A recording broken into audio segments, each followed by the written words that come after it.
On Kisan Divas, let us try to view the farm laws from an economic advantage point of view and the much needed breakthrough that the agricultural sector needs.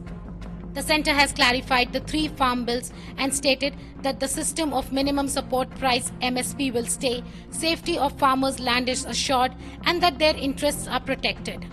It is vital that it is understood that farm laws are meant only to add to the benefit of the farmers and not to eliminate from their present growth. Time and again, India has witnessed economic benefit from breaking through the shackles of stagnancy in different sectors. The historic reforms brought in the form of Green Revolution, White Revolution, 1991 economic liberalization, information technology revolution, space revolution amongst others have given India a new rise every single time.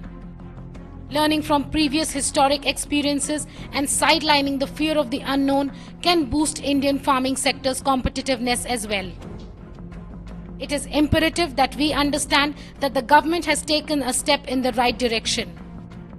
This new Green Revolution will increase returns for the farming sector, especially increase incomes of marginal farmers, give the farming community the liberty to choose their market outside the restrictions of local mandis, interstate and intrastate, enable India to compete in dynamically changing agri-sector technology-wise, enhance infrastructural advantage like cold storage facilities and so forth, encourage agri-tech startups and organized sectors, eliminate exploitation by middlemen, rural politicians and local bigwigs, benefit the farmers with direct linkages and better supply chains, invite investment in the agri-sector.